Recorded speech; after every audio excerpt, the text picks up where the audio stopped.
بعد ازاں جسٹس ثاقب نثار نے یہ کیس چیمبر میں سن کر نپٹا دیا اور یوں یہ معاملہ ختم ہو گیا، مگر قمر معیز کے ساتھ کیونکہ زیادتی ہوئی تھی لہٰذا یہ وقت بدلنے کا انتظار کرتا رہا۔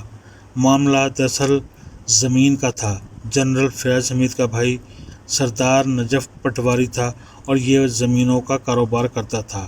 ٹاپ سٹی اسلام آباد ایئرپورٹ کے قریب واقع ہے۔ اس میں زاہدہ جاوید نام کی ایک خاتون کی سینکڑوں کنال اراضی تھی۔ خاتون کے بقول یہ اسکیم اس کے خاوند اور اس نے شروع کی تھی اور قمر معیز ان کا ڈرائیور تھا۔ اس نے ان کے اعتبار کا ناجائز فائدہ اٹھا کر اسکیم پر قبضہ کر لیا۔ اس کا خاوند یہ صدمہ برداشت نہ کر سکا اور فوت ہو گیا۔ وہ اسکیم اور زمین کی واپسی کے لیے مختلف بااثر لوگوں کے پاس جاتی رہی۔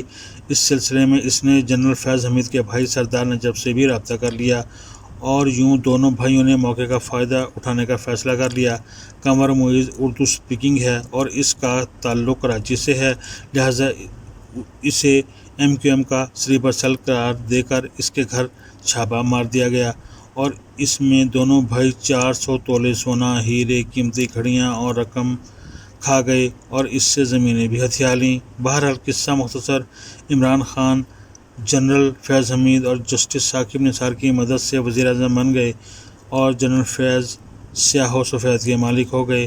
جنرل عاصم منیر DGI بن گئے، لیکن عمران خان بات جنرل فیاض کی مانتے تھے۔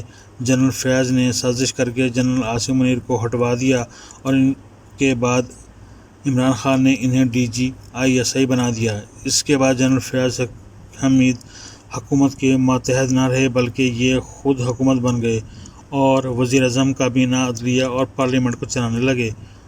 انہوں نے پارلیمنٹ چلانے کی ذمہ داری اپنے ایک پرانے دوست اور ساتھی کرنل ریٹائرڈ لیاقت کو سونپ دی تھی۔ کرنل لیاقت نے پارلیمنٹ ہاؤس میں دفتر بنایا اور یہ حکومت اور اپوزیشن دونوں کو چلانے اور دوڑانے لگے۔ اس پر ایک بار شاہد خاقان عباسی نے اعتراض کرتے ہوئے کہا تھا، حکومت اپنے اور ہمارے ارکان کو ایک ہی کرنل کے ذریعے مینیج کر رہی ہے، یہ ہمارے ساتھ زیادتی ہے، لہٰذا ہمارے لیے ایک الگ کرنل کا انتظام کیا جائے۔ قصہ مزید مختصر، جنرل فیاض نے first lady Bushra be be کو بھی شیشے میں اتار لیا اور یہ بھی ان پر اندھا دھند اعتماد کرنے لگیں۔ جنرل فیاض حمید نے اس دوران ایک دلچسپ پلان بنایا۔ انہوں نے جنرل باجوہ کو ایکسٹینشن کے لیے تیار کیا۔ اس کی وجہ یہ تھی کہ جنرل باجوہ کو 3 سال ملنے کے بعد جنرل فیاض حمید آرمی چیف کی دوڑ میں شامل ہو سکتے تھے۔ ان کا یہ منصوبہ کامیاب ہو گیا، جس کے بعد یہ وزیر اعظم اور فرسٹ لیڈی کے مزید قریب ہو گئے۔ ان کا خیال تھا وزیر اعظم جنرل باجوہ کے بعد انہیں آرمی چیف بنا دیں گے، یہ اس کے بعد نون لیگ اور پیپلز پارٹی کو جڑوں سے اکھاڑ دیں گے، ان کی قیادت کے خلاف فیصلے آئیں گے اور یہ ڈسکوالیفائی ہو جائیں گے۔ جنرل فیاض 2024 میں عمران خان کو وزیر اعظم بنوائیں گے، وزیر اعظم انہیں ایکسٹینشن دیں گے اور یہ 2028 میں عمران خان کو فارغ کر کے ماشاء اللہ لگا دیں گے اور یوں یہ صدر پیوٹن بن جائیں گے۔ یہ معاملہ اس سمت میں چل رہا تھا، لیکن پھر عمران خان کی حماقتیں سامنے آنے لگیں۔ اس نے عالمی سطح پر ملک کے لیے مسائل پیدا کر دیے۔ فوج عوام میں بھی بری طرح بدنام ہو گئی۔ فوج کی سینئر قیادت کو جنرل فیاض حمید کے پلان کی بھنک بھی پڑ گئی، جس کی وجہ سے معاملات خراب ہو گئے اور فوجی قیادت نے جنرل فیاض حمید کو GHQ واپس بلانے کا فیصلہ کر لیا۔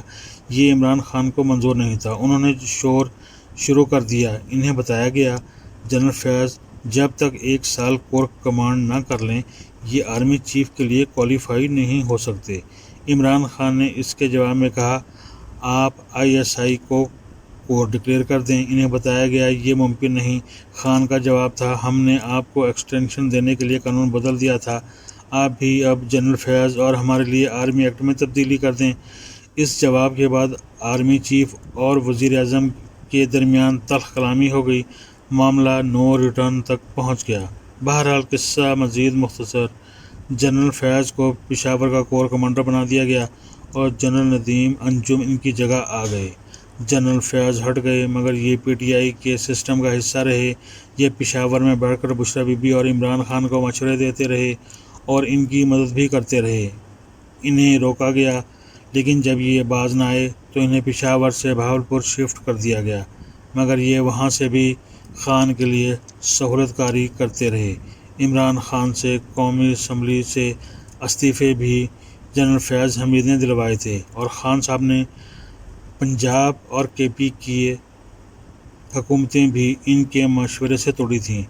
جنرل عاصم منیر کی تقرری رکوانے کے لیے لانگ مارچ کا مشورہ بھی جنرل فیاض نے دیا تھا۔ پی ٹی آئی کی سوشل میڈیا ٹیم کو بھی یہ ہینڈل کر رہے تھے۔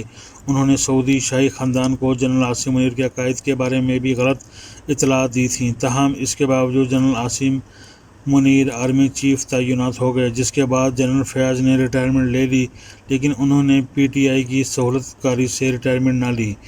یہ انسائیڈر تھے، لہٰذا یہ فوج کے حساس اعصابی نظام سے واقف تھے۔ یہ جانتے تھے فوج کسی چیز سے زیادہ متاثر ہوتی ہے، چنانچہ انہوں نے اس حساس اعصابی نظام پر حملے شروع کر دیے۔